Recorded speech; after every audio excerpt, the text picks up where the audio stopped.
সুপ্রিয় দর্শক, আসসালামু আলাইকুম। আপনাদের সবাইকে স্বাগত জানাচ্ছি এখনকার আলোচনায়। আপনাদের সঙ্গে আছি আমি সিরাজুল ইসলাম। দর্শক, ইরান এবং আমেরিকার মধ্যে যে রাত গেল, এই রাতে ব্যাপক মাত্রায় সংঘর্ষ হয়েছে। আমেরিকা তাদের নির্দেশনা মতো ওমান উপকূল দিয়ে একটি জাহাজ হরমুজ প্রণালী পার করার চেষ্টা করছিল, কিন্তু ইরান তাকে বাধা দেয়। ইরানের বাধা বা সিগন্যাল অমান্য করলে ইরান সেই জাহাজের উপর ড্রোন হামলা চালায়। ড্রোন হামলা চালানোর পর আমেরিকা ইরানের বিভিন্ন অঞ্চলে হামলা চালিয়েছে, এমনকি রাতে রাজধানী তেহরানের উপরেও হামলা চালানোর চেষ্টা করেছে বলে খবর পাওয়া গেছে। সেখানে এয়ার ডিফেন্স সিস্টেম অ্যাক্টিভেট করা হয়েছিল। এছাড়া খুজেস্তান প্রদেশ, ইরানের মধ্যাঞ্চল, এরপরে পুরো দক্ষিণ উপকূলীয় অঞ্চল, এই সমস্ত বিভিন্ন জায়গায় হামলা চালিয়েছে। আমি যা দেখলাম তাতে প্রায় 170টা বা তার কাছাকাছি লক্ষ্যবস্তুতে আমেরিকা হামলা চালিয়েছে। তাহলে বোঝাই যাচ্ছে বড় রকমের হামলা চালিয়েছে আমেরিকা। এর জবাবে ইরান কুয়েত, বাহরাইন, কাতার এবং জর্ডানের বিভিন্ন সামরিক ঘাঁটি এবং লক্ষ্যবস্তুতে হামলা চালিয়েছে ইরান ব্যালিস্টিক ক্ষেপণাস্ত্র এবং ড্রোন দিয়ে। এই হামলা পাল্টা হামলার ভেতরেই ইরান হরমুজ প্রণালী সম্পূর্ণভাবে বন্ধ ঘোষণা করেছে। তার মানে সারা বিশ্ব আবার নতুন করে ব্যাপকভাবে জ্বালানি ঝুঁকির মধ্যে পড়ল। কারণ হরমুজ প্রণালী বন্ধ হলে কোনোভাবেই তেল এবং গ্যাসের বিরাট অংশের চালান পরিবহন করা সম্ভব হবে না। এ অবস্থায় পরিস্থিতি আসলে কোথায় যাচ্ছে? এর মধ্যে আমি দুটো মৃত্যুর খবর দিয়ে রাখি আপনাদেরকে। কাতারের সাবেক আমির শেখ হামাদ বিন খলিফা, তিনি ৭৪ বছর বয়সে মারা গেছেন। এপাশে আমেরিকার সিনেটর লিন্ডসে গ্রাহাম, রিপাবলিকান দলের সিনেটর এবং অত্যন্ত উগ্রবাদী লোক ছিলেন তিনিও মারা গেছেন ৭১ বছর বয়সে। তিনি কিন্তু ইরানের উপরে কঠোর সামরিক অভিযান, ইরানের তেল ক্ষেত্র দখল, ইরানের সামরিক বাহিনীকে একদম কমপ্লিটলি ধ্বংস করা এবং ইসরায়েলের পক্ষে তার শক্ত অবস্থান ছিল। এই সম্প্রতিও তিনি ইরানকে ধ্বংস করে দেওয়ার জন্য বলেছিলেন। সেই লিন্ডসে গ্রাহাম মারা গেছেন। তিনি ছিলেন ডোনাল্ড ট্রাম্পের অত্যন্ত ঘনিষ্ঠ একজন ব্যক্তি। তো সুপ্রিয় দর্শক, আমরা যখন ইরান এবং আমেরিকার মধ্যে এই রকমের সংঘর্ষের খবর শুনছি, দেখছি, জানছি, এর ভিতরে আরেকটি খবর বের হয়েছে যেটা বড় রকমের একটা যুদ্ধের আশঙ্কা তৈরি করেছে। সেটি হচ্ছে আমেরিকা নাকি খার্ক দ্বীপ দখল করে নেওয়ার প্ল্যান করছে এবং ইরানের ভেতরে স্থল অভিযান চালানোর চিন্তা করছে এবং এগুলোর মূল লক্ষ্য হচ্ছে হরমুজ প্রণালী উন্মুক্ত করা এবং ইরানের সামরিক বাহিনীকে একেবারে কলাপস করে দেয়া। এখানে প্রশ্ন হচ্ছে, আমেরিকা কি আসলে ইরানের ভেতরে স্থল অভিযান চালানোর চিন্তা করবে কিনা, খার্ক দ্বীপ দখল করতে পারবে কিনা, এবং আদৌ আমেরিকা সামরিক উপায়ে হরমুজ প্রণালী খুলতে পারবে কিনা? সুপ্রিয় দর্শক, আমরা এই সমস্ত বিষয় নিয়ে এখন বিস্তারিত আলোচনা করব। আশা করি আপনারা শেষ পর্যন্ত সঙ্গে থাকবেন, আর ভিডিও ভালো লাগলে লাইক, কমেন্ট, শেয়ার করবেন। দর্শক, চলুন আমরা বিস্তারিত আলোচনা করি। প্রথমেই যে কথা বলবো সেটি হচ্ছে যে গত রাতে আমেরিকা এবং ইরানের মধ্যে কিন্তু বড় রকমের সংঘর্ষ হয়েছে। আমি আগেই বলেছি, একটি জাহাজ ওমান উপকূল দিয়ে হরমুজ প্রণালী পার করার চেষ্টা করছিল আমেরিকা, এবং এটা ছিল আমেরিকার মূলত একটা উস্কানি। এই প্রেক্ষাপটে ইরান ওই জাহাজের উপর হামলা চালায়, ড্রোন হামলা চালিয়েছে। ড্রোন হামলা চালানোর পরে সম্ভবত একজন নিহত বা নিখোঁজ আছে, এরকম সর্বশেষ খবর আমি দেখেছি। আর জাহাজের ইঞ্জিন বিকল হয়ে গেছে, জাহাজটা অচল অবস্থায় আছে সাগরের উপরে। এরপরে আমেরিকা ইরানের বহু জায়গায় হামলা চালিয়েছে। আমি আগেই বলেছি 150টির বেশি জায়গায় আমেরিকা হামলা চালিয়েছে। এখানে লক্ষণীয় ব্যাপার, আমেরিকা বিমান হামলার পাশাপাশি বাহরাইন এবং কুয়েত থেকে ভূমি থেকে ভূমিতে নিক্ষেপযোগ্য ক্ষেপণাস্ত্র দিয়ে হামলা চালিয়েছে। এই ক্ষেপণাস্ত্রটার নাম হচ্ছে হাইমার্স সিস্টেম। এই হাইমার্স সিস্টেম থেকে ক্ষেপণাস্ত্র ছুঁড়ে ইরানে হামলা চালিয়েছে এবং এই হামলাগুলো মূলত হয়েছে ইরানের দক্ষিণ উপকূলীয় অঞ্চলে, বন্দর আব্বাস, কেশম দ্বীপ, কিশ দ্বীপ, সিরিক দ্বীপ, তারপরে এই খার্ক দ্বীপের আশপাশে খুজেস্তান, এই সমস্ত এলাকায়। আবার ইরানের মধ্যাঞ্চল এমনকি তেহরানের উপরেও নাকি বিমান দিয়ে হামলা চালানোর চেষ্টা করেছে, হামলা চালিয়েছে। এইরকম একটা প্রেক্ষাপটে একেবারে আলটিমেটলি ইরানও পাল্টা জবাব দিয়েছে এবং পাল্টা জবাবে ইরান কোথায় কোথায় হামলা চালিয়েছে? কুয়েতের মার্কিন বিমান ঘাঁটি, সামরিক ঘাঁটিগুলো লক্ষ্য করে বাহরাইনে হামলা চালিয়েছে, কাতারের আলুদেদ ঘাঁটিতে হামলা চালিয়েছে। আপনারা সবাই জানেন যে কাতারের আলুদেদ ঘাঁটি আমেরিকার সেন্টকমের এই মধ্যপ্রাচ্য অঞ্চলের সদর দপ্তর। আর হামলা চালিয়েছে জর্ডানের বিভিন্ন বিমান ঘাঁটিতে, বিশেষ করে প্রিন্স হাসান বিমান ঘাঁটি লক্ষ্য করে ইরান হামলা চালিয়েছে। ইরানের এই হামলায় আমেরিকার যে সমস্ত ক্ষয়ক্ষতি হয়েছে তার কিছু কিছু তথ্য এসেছে। কুয়েতে মার্কিন পেট্রিয়ট ক্ষেপণাস্ত্র প্রতিরক্ষা ব্যবস্থার একটা যে স্থাপনা ছিল, এই ব্যবস্থার উপর হামলা চালিয়েছে, সেখানে হামলা চালিয়েছে, এটা ধ্বংস হয়েছে। এরপরে মার্কিন সামরিক বাহিনীর গোলা বারুদের যে ডিপো, সেই ডিপোর উপর হামলা চালিয়েছে। তার মানে ধরে নেওয়া যাচ্ছে গোলা বারুদের ডিপোতে হামলা চালালে, যেহেতু ওগুলো বিস্ফোরক, ওটা মোটামুটি ধ্বংস হয়ে গেছে বলে ধরে নেওয়া যায়। এছাড়া কুয়েতে একটি রাডার স্থাপনার উপর হামলা চালিয়েছে ইরান।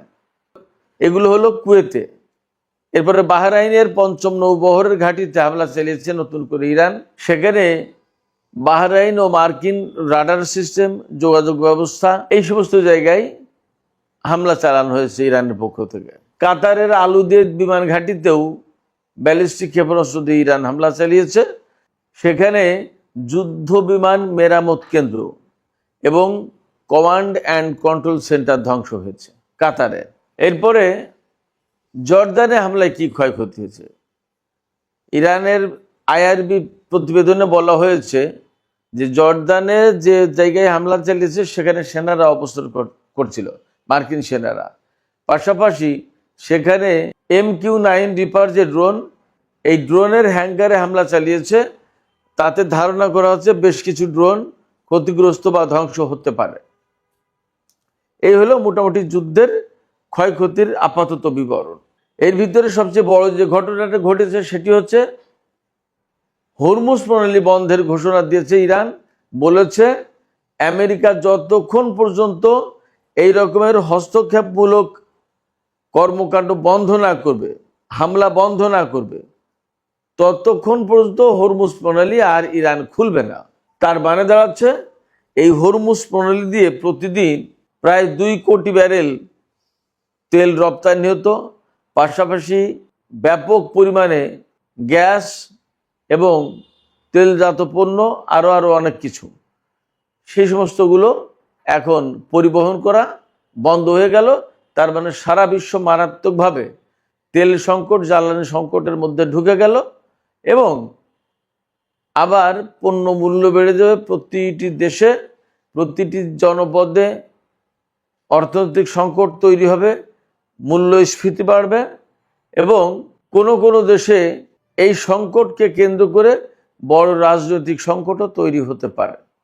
এখন এই পরিস্থিতিতে কি হবে?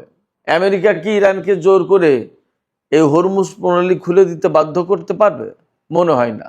মনে হয় না এই কারণে বলছি, আগে যখন ইরান হরমুজ প্রণালী একদম পুরোপুরি কন্ট্রোল করলো, বন্ধ করে দিল, তখন কিন্তু আমেরিকা সেটা খুলতে না পেরে নানা রকমের চেষ্টা তদবির চালিয়ে, হামলা চালিয়ে যখন খুলতে পারেনি, এমনকি হরমুজ প্রণালীর ধারে কাছেই আমেরিকার কোনো যুদ্ধ জাহাজ, বিমানবাহী রণতরী যেতে পারেনি, তখন ইরানের বন্দরগুলোর উপর আমেরিকা নৌ অবরোধ দিল যে ইরান যদি হরমুজ প্রণালী দিয়ে কারো জাহাজ চলাচল করতে না দেয় তাহলে ইরানের জাহাজও চলাচল করতে পারবে না।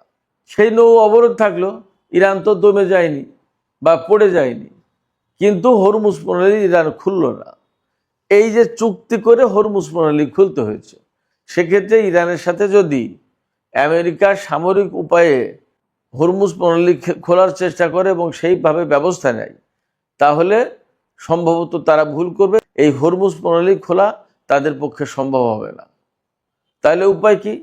তাহলে উপায় একমাত্র ইরানের সাথে কূটনৈতিক অবস্থায়, কূটনৈতিক পন্থায় একটা মীমাংসার ব্যবস্থা করা। এই কথাই বলেছেন পাকিস্তানের পররাষ্ট্রমন্ত্রী ইসহাক দার আজকে ইরানের পররাষ্ট্রমন্ত্রী সাইয়েদ আব্বাস আরাগচির সাথে টেলিফোনে। তিনি বলেছেন সামরিক উপায়ে এই যে দ্বন্দ্ব সংঘাতের ভিতর দিয়ে আসলে সমস্যার কোনো সমাধান হবে না, আবার আপনারা সবাই কূটনৈতিক পথে ফিরে আসেন। ইরান বলছে আমরা তো ছিলামই, আমরা তো এত কিছুর পরেও আমরা কূটনৈতিক পন্থায় ছিলাম আপনাদের সবার আহ্বানে, কিন্তু সেই আমেরিকা যদি কূটনৈতিক সমঝোতা না মানে, আমেরিকা যেখানে প্রতিশ্রুতি দিয়েছে যে হরমুজ প্রণালী কন্ট্রোল করবে ইরান, এখন সেই কথা বলার পরে আবার তারা নতুন করে ইরানের উপর হামলা চালাচ্ছে। ইরান যখন হরমুজ প্রণালী কন্ট্রোল করার চেষ্টা করছে তখন তারা স্যাবোটাজ করছে এবং তারা তাতে বাধা দিচ্ছে। তাহলে তো আমেরিকার সাথে আপোষ মীমাংসা কূটনৈতিক উদ্যোগ কোনো কিছু সফল হবে না। উপায় কি? এই জায়গায় আসলেই সবাই নিরুপায়, কারণ আমেরিকা যতক্ষণ পর্যন্ত তাদের প্রতিশ্রুতি এবং চুক্তি না মেনে চলবে ততক্ষণ পর্যন্ত আসলে এই সমস্যার সমাধান হবে না, এটা একদম পরিষ্কার। সেই জায়গায় আমরা মনে করি যে আমেরিকা যদি ইরানের বিরুদ্ধে যুদ্ধ সংঘাতের ভেতর দিয়ে এই সমস্যার সমাধান করতে চায়, তাহলে যুদ্ধই বাড়বে, প্রাণহানি ঘটবে, সহায় সম্পত্তির ক্ষয়ক্ষতি হবে, কিন্তু হরমুজ প্রণালী খোলা তাদের পক্ষে সম্ভব হবে না। শোনা যাচ্ছে হরমুজ প্রণালী খোলার জন্য বা মধ্যপ্রাচ্যের তেল পরিবহন যাতে স্বাভাবিক হয় সেই জন্য আমেরিকা খার্ক দ্বীপ দখল করবে এবং খার্ক দ্বীপে স্থলাভিযান চালাবে, পাশাপাশি ইরানের ভেতরেও স্থলাভিযান চালাতে পারে যাতে ইরানের সামরিক বাহিনীকে কমপ্লিটলি ডিস্ট্রয় করে দেওয়া যায়। কিন্তু আমি নিশ্চিত ইরান কোনো মতেই এই ভয়ে ভীত হবে না যে আমেরিকা ইরানের ভেতরে স্থল অভিযান চালাবে, বরং আমরা যা শুনতে পাচ্ছি তাতে ইরানিরা মার্কিন সেনাদেরকে আমন্ত্রণ জানাচ্ছে যে তোমরা আসো, ভিতরে আসো। কেন ভিতরে আসতে বলছে? ভিতরে যেতে বলছে এই কারণে যে বিমান হামলা, ক্ষেপণাস্ত্র এবং ড্রোন হামলা দিয়ে খুব বেশি একটা কাজ হয়নি, সামরিক স্থাপনা ঘাঁটি এই সমস্ত ধ্বংস করা গেছে, কিন্তু ইরানের ভেতরে যখন স্থল অভিযান চালাবে তখন মার্কিন সেনারা যাবে ফাঁদে পড়ে আটকা পড়ে যাবে। এই আটকা পড়ে যাওয়ার পরে আটকা অবস্থায় ইরানিরা দেবে ব্যাপক মার এবং মার্কিন সামরিক বাহিনীর একটা চূড়ান্ত বিপর্যয় ঘটবে ইরানে। ইরান এই আশায় আছে যে আমেরিকা কবে স্থল অভিযান চালাবে এবং তারা বিপুলভাবে মার্কিন সামরিক বাহিনীকে বিপর্যস্ত করে দেবে, এবং এটা সম্ভব। এটা ভাবার কোনো কারণ নেই যে ইরানের হাতে যথেষ্ট ট্যাঙ্ক নেই, সাঁজোয়া যান নেই, স্থল যুদ্ধ করার জন্য যে সমস্ত উপায় উপকরণ লাগে ইরানের কাছে তা নেই, এটা ভাবার কোনো কারণ নেই। অনেকেই জানে না ইরানের ট্যাঙ্ক শক্তি সম্পর্কে, যেমনটা জানতো না বিমান শক্তি সম্পর্কে, তেমনি অনেকে জানে না ইরানের ট্যাঙ্ক শক্তি সম্পর্কে। স্থল অভিযানের সাহায্যযান, ট্যাঙ্ক এবং এই ধরনের বেশ কিছু সামরিক সরঞ্জামের প্রয়োজন। ইরান তা নিজেই উৎপাদন করে, রাশিয়ার কাছ থেকে কিনেছে, তাদের কাছে আগেই মার্কিন কিছু ট্যাঙ্ক, ব্রিটিশের তৈরি ট্যাঙ্ক ছিল, সেগুলোকে সব তারা নিজেরা রিনোভেট করেছে, উন্নত করেছে, আর নিজেরা কারার ট্যাঙ্ক নামে একটা নতুন ট্যাঙ্ক তৈরি করেছে, আরও কিছু কিছু ট্যাঙ্ক তৈরি করেছে, সেগুলো খুবই উন্নত, খুবই ভালো। ফলে মার্কিন বাহিনী এটা ভাবার কোনো সুযোগ নেই, কারণ নেই যে ইরানে অভিযান চালিয়ে তারা খুব সহজে ইরানকে কুপোকাত করে দিতে পারে, প্রশ্ন ওঠে না। বরং স্থল অভিযান চালাতে গেলে মার্কিন বাহিনী ব্যাপকভাবে বিপর্যয়ের মুখে পড়বে। আঞ্চলিক যে সমস্ত প্রক্সি ফোর্স রয়েছে তারা সবাই ইরানের ভেতরেই তখন এই মার্কিন সামরিক বাহিনীর বিরুদ্ধে লড়াই করবে। এবং আপনাদের জানার দরকার যে ইরাক, লেবানন, ইয়েমেন এর প্রত্যেকটা জায়গায় প্রত্যেকটা যোদ্ধা গোষ্ঠী স্থল অভিযানে ব্যাপক পারদর্শী, বহু বছর ধরে তারা যুদ্ধ করছে। সেক্ষেত্রে মার্কিন সামরিক বাহিনীর জন্য সম্ভবত ইরান বড় বিপর্যয়ের একটা ফ্রন্টে, ব্যাটেল গ্রাউন্ডে পরিণত হতে যাচ্ছে। সুপ্রিয় দর্শক, এখনকার আলোচনা এখানে শেষ করতে চাইছি। আলোচনা শেষের আগে আপনাদের সবার কাছে জানতে চাই, হরমুজ প্রণালী বন্ধ করে দিয়েছে ইরান, এখন আমেরিকা কি সামরিক উপায়ে এই হরমুজ প্রণালী খুলতে পারবে? আর আপনাদের কি মনে হয় যে আমেরিকা ইরানের ভেতরে স্থল অভিযান চালালে তাতে ইরান পরাজিত হবে, নাকি মার্কিন বাহিনী ব্যাপকভাবে বিপর্যয়ের মুখে পড়বে? আপনাদের মতামত জানিয়ে কমেন্টে লিখতে পারেন। আর ভিডিও ভালো লাগলে লাইক, কমেন্ট, শেয়ার করবেন এবং চ্যানেলটি সাবস্ক্রাইব করে সাথেই থাকবেন। আপনাদের সবাইকে অনেক অনেক ধন্যবাদ জানিয়ে এখনকার মতো আলোচনা এখানেই শেষ করছি। আল্লাহ হাফেজ।